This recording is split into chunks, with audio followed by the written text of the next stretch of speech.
Cenab-ı Allah bütün məxluqatlarning eng ulug'i bo'lgan odam bolalarini dunyo hayotida yolg'iz tashlab qo'ymagan.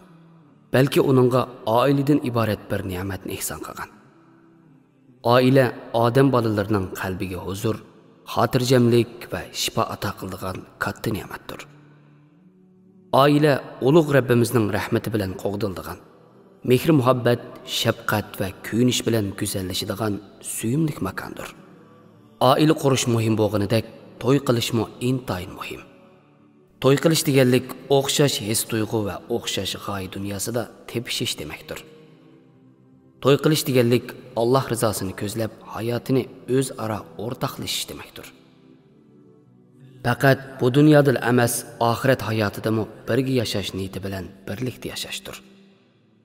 Bu filmimizda turmushimizning huzurli va barakatli bo'lishi uchun 10 oltin tavsiyani sizlarga sunamiz. 1. Uyingizga kirganda salom qilishga ahamiyat bering. Ya'ni uyimizga kirganda oila a'zolariga salom bergan holda kiramiz va salom berishning ahamiyati haqida ayol bolalarimizga tushuntiramiz. Yon telefon va sotsial mediadagi paranglarimizda salom berishga sal qaramaymiz. Suyumli payg'ambarimiz Muhammad sallallohu alayhi vasallam mundaq deydi: Uyingizga kirganda oilangdagilarga salom qilinglarki, shu qilgan salominglar sababli sizlarga va oilangizga tinchlik va barakat yor bo'lsin. 2. Uyingizda shaytondan Allohga sig'inib panoh tilashga va bismillah deyishga ahamiyat bering. Shaytonning eng cho'ng nishonining uyimiz va oilamiz ekanligini esimizdan chiqarmaymiz. Uyimizga kirganda Allohni zikr qilgan va shaytondan panoh tilgan holda kiramiz. Suyumli payg'ambarimiz sallallohu alayhi vasallam bu vaqtda mundaq deydi: Bir kishi uyiga kirganda va tomoq yeganda Allohning ismini zikr qilsa, shayton sabdoshlarga: Sizlarga bu yerda qo'nishmi yo'q, kashlik tomoqmi yo'q deydi. Ammo bir kishi uyiga kirganda Allohni zikr qilib, kashlik tomoqini yeganda Allohni zikr qilmasa, shayton sabdoshlarga: Kashlik tomoqni qo'y yeridinglar, ammo bu yerda hargizmi qonolmaysizlar deydi. Bir kishi uyiga kirganda va tomoq yeganda bismillah, ya'ni nihoyat shafqatlik, mehribon Allohning ismi bilan boshlayman deb Allohni zikr qilmasa, shayton sabdoshlarga: Mana, tomoqqami, yotoqqami erishdinglar deydi. 3. Dasturxonda bir oila kishilari hammaylan jam bo'lib o'ltirishga ahamiyat bering. Har kuni kechda oila bo'yicha dasturxonda o'ltirishga, o'zaro suhbatlashishga, o'zaro halmon bo'lishga ahamiyat beraylik. Shundaqla har kuni kechda kashlik tomoq bahonasi bilan oila a'zolarining yo'liqqan masalalarini birlikda hal qilishga, dardiga darmon bo'lishga ahamiyat beraylik. Suyumli payg'ambarimiz mundaq deydi: Tomoq uchun bir dasturxonga jam bo'linglar. Bir yerda va birlikda yanglar. Bunda qilganinglar sizlar uchun barakat deb keladi. 4. Uyingizda Qur'oni Karim o'qib turishga ahamiyat bering. Har kuni eng oz 7-8 soat bo'lmag'ur hayosiz kino filmlarning ziyon zahmatiga, vayron qilishlarga uchrab ketgan uylarimizning poklanishi va barakatli bo'lishi uchun Qur'oni Karimni ko'p o'qishga ahamiyat beraylik. Uyimizning har bir xonasi Qur'on bilan tunishsin, Qur'on bilan nurlansin. Suyumli payg'ambarimiz mundaq deydi: Qur'on o'qilgan uyning darajasi o'sadi. Oila a'zolarining qalbi ozodlikka to'ladi. U uyga farishtalar kiradi, shaytonlar yiroqlashadi. Qur'on o'qilmagan uy oila a'zolariga tor keladi, ichi siqiladi. Uy barakatsiz bo'ladi. U uydan farishtalar yiroqlashadi, shaytonlar u uyni bosadi. 5. Uyingizda nasihat, suhbat va zikr tasbihini ko'p qilishga ahamiyat bering. Uylarimizda Allohni asıltadigan Qur'on va sunnatga aloqador dars va paranglarni ko'p qilish orqali oila bo'yicha Allohdan rahmat va barakat tilaylik. Suyumli payg'ambarimiz mundaq deydi: Har qanday bir jamoat Allohning uylaridan bir uyga to'planib, Allohning kitobini o'qib, o'zaro muzokara qilsa, ularning qalbiga xotirjamlik tushadi va rahmat yog'adi. Ularni farishtalar o'raydi.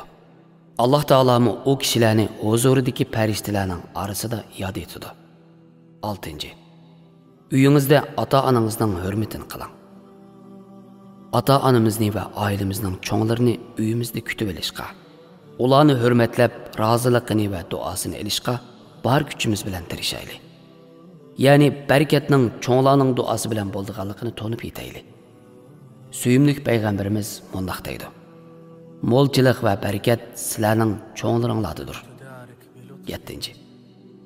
Uyingizga kirgan rizq va ne'matlarga shukr va qanoat qiling.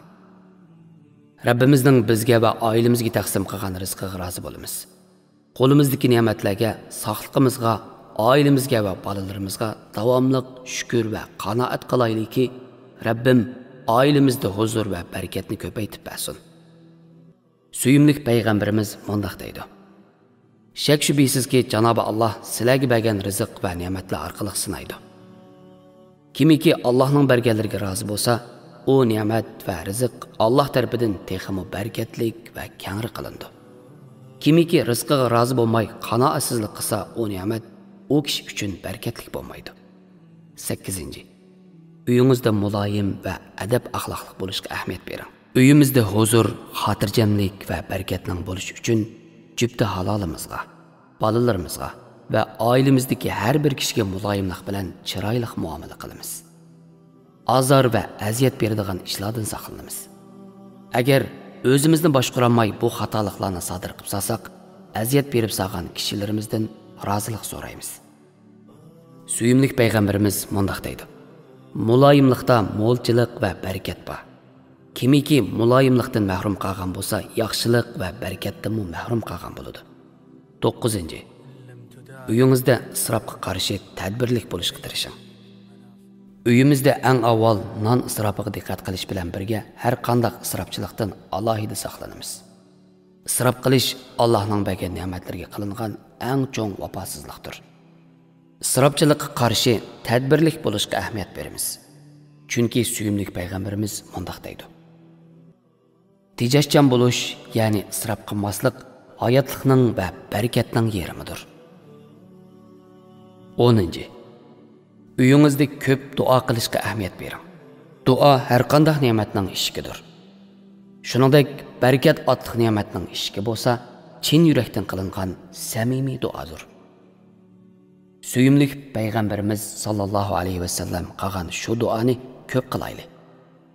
Ey Alloh, menga halol rizq berish orqali meni harom rizqlardan saqlagin. O'z rahmating va barakating bilan meni sendan boshqa hech kimga muhtoj qilmagin. Amin.